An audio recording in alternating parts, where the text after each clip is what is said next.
Venezuela is in the midst of a stunning social, political, and economic collapse. The country of 30 million people is facing dire food and medicine shortages, frequent power outages, serious political unrest, the world's highest inflation rate, rampant violent crime, and one of the world's highest murder rates. Earlier this month, Venezuela's president, Nicolas Maduro, declared a state of emergency. In short, Venezuela has become the world's most visibly failing state. It wasn't supposed to go like this. Not so long ago, Venezuela's socialist revolution attracted its share of fellow travelers, first world idealists hungry for the next earthly utopia. Those folks are thin on the ground these days.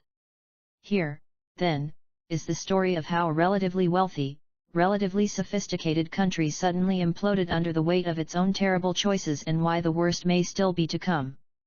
Venezuela's collapse is the end result of 2 decades of Chavismo, Venezuela's own brand of aggressive left-wing populism, founded by the late Hugo Chavez and carried on today by his hand-picked successor, Maduro. Taking his cue from Cuba's Fidel Castro, Chavez saw the partnership between Venezuela's business elite and the United States as the source of all of his country's problems. To bring dignity and inclusion to Venezuela's poor, he aggressively set out to break up that US bourgeois alliance by minutely regulating every aspect of economic life and centralizing all decisions in his own hands. The humanitarian tragedy these policies were creating was kept at bay, for much of the decade and a half, by sky-high oil prices, which buried Venezuela, a big-time oil exporter, under a tsunami of petrodollars. Today that tsunami has receded, and what's left behind is the catastrophic consequences of the world's most garishly mismanaged economy. A wave of expropriations beginning in 2005 left most medium and large companies in state hands, to be run by bureaucrats who proved often venal and almost always incompetent. Even businesses left in private hands faced an unmanageable thicket of regulation over every imaginable aspect of their operations, hemming them in on all sides.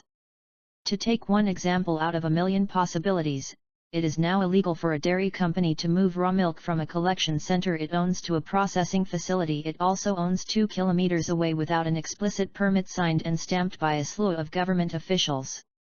It is also illegal to fire a worker for basically any reason, including making threats of physical violence against a manager.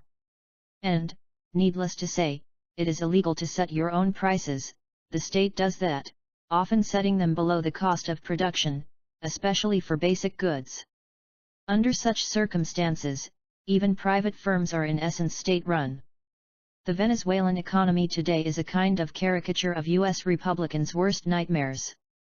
The difference is that for us, it's not just empty rhetoric. We actually do have a government that's fanatically hostile to private enterprise and convinced that business poses an existential threat to it. Fiscal policy is a disaster, too.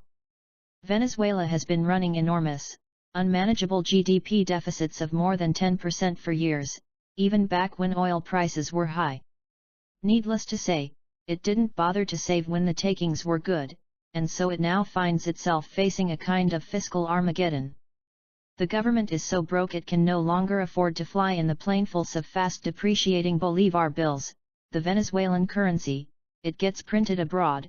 In effect, the country doesn't have the money to pay for its money. Unable to find enough investors foolhardy enough to lend it the shortfall, the government has given in to the temptation to just create money out of thin air to cover the difference, setting off a breathless monetary expansion that could see inflation top 2,200% in 2017. In Venezuela today, more and more cash is chasing after fewer and fewer goods. The result looks very much like the old Soviet bloc economies, where people had plenty of money in their pockets but it didn't help them because there were no goods on offer. In a strange way, Chavismo has realized the old socialist dream of abolishing money. When there's nothing to buy, money is useless. Having either the world's most punitively misconceived microeconomic policies or the world's most mindlessly self-destructive macroeconomic policies would be bad enough, but having both of them at the same time is just killer. One of the most fascinating twists of the past few years has been the government's almost catatonic failure to grasp the connection between the policy choices it has made and the crisis raging all around it. To economists of pretty much every persuasion, from the far right to the far left, the solution to the crisis is pretty straightforward: stabilize the currency, eliminate those wildly destructive price controls, and make sure spending is at least in the same ballpark as tax revenues. But steeped in the kind of Marxist phraseology that was already out of date a generation ago, the clique around President Maduro seems genuinely convinced that all of the country's problems are the result of a sprawling CIA conspiracy, economic warfare, as official propaganda puts it. It's insane, but within the tightly sealed circle of Marxist true believers around the president, this kind of lunacy never faces any serious pushback. Venezuela's long-suffering opposition, which won a landslide victory in last December's legislative elections only to see virtually all of the National Assembly's power pulled out from under it by a slavishly pro-government Supreme Tribunal, is trying hard to put an end to this catastrophe without tipping the country into an even worse disaster.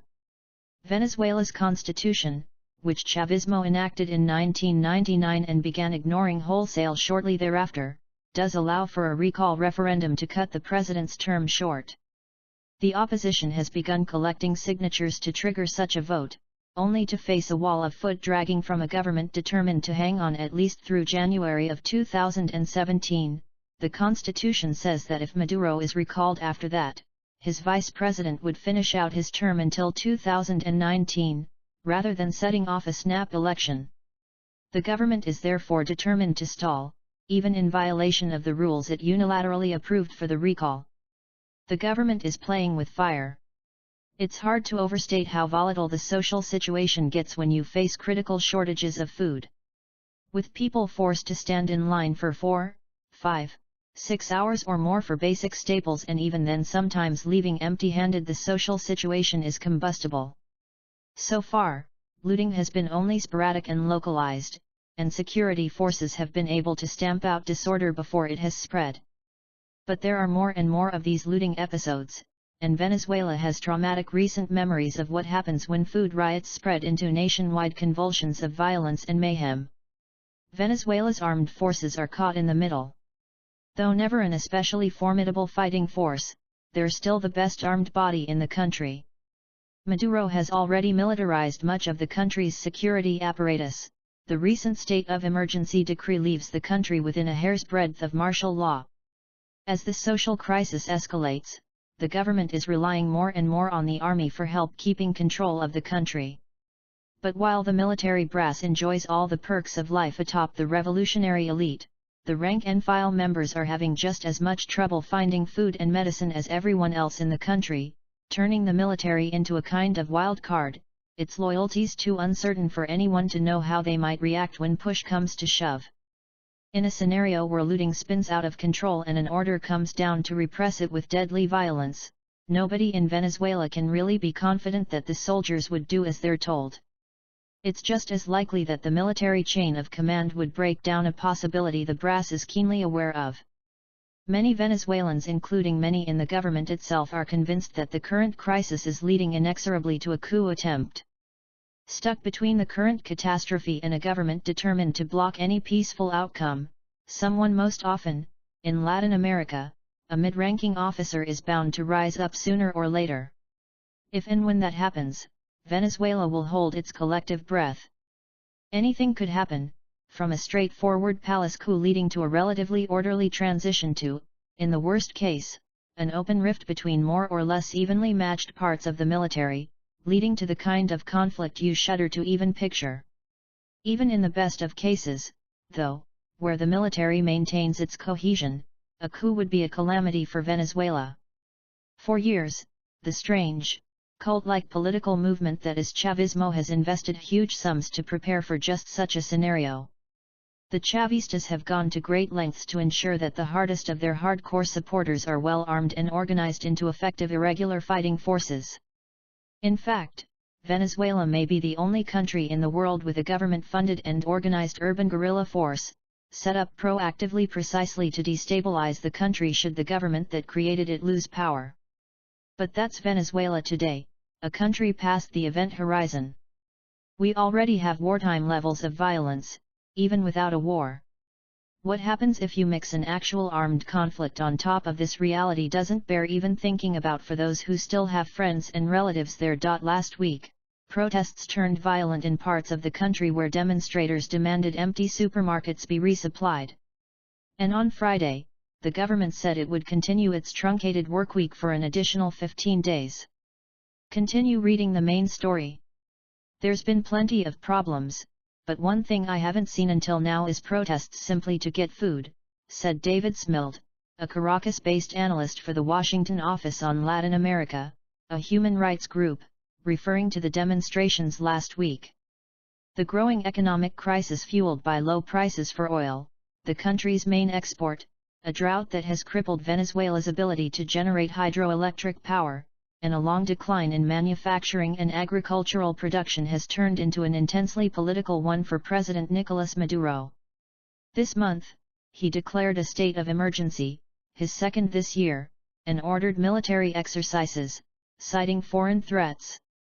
But the president looks increasingly encircled. American officials say the multiplying crises have led Mr. Maduro to fall out of favor with members of his own Socialist Party, who they believe may turn on him, leading to chaos in the streets. Old allies like Brazil, whose leftist president, Dilma Rousseff, was removed this month pending an impeachment trial, are now openly criticizing Venezuela. José Mujica, the leftist former president of Uruguay, last week called Mr. Maduro crazy like a goat. Venezuela is in the midst of a stunning social, political, and economic collapse. The country of 30 million people is facing dire food and medicine shortages, frequent power outages, serious political unrest, the world's highest these days. Here, then, is the story of how a relatively wealthy, relatively sophisticated country suddenly imploded under the weight of its own terrible choices and why the worst may still be to come. Venezuela's collapse.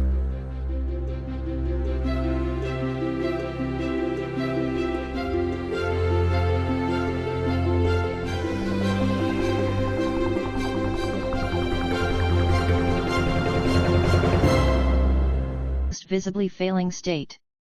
It wasn't supposed to go like this. Not so long ago, Venezuela's socialist revolution attracted its share of fellow travelers, first world idealists hungry for the next earthly utopia. Those folks are thin on the ground. Inflation rate, rampant violent crime, and one of the world's highest murder rates. Earlier this month, Venezuela's president, Nicolas Maduro, declared a state of emergency. In short, Venezuela has become the world's most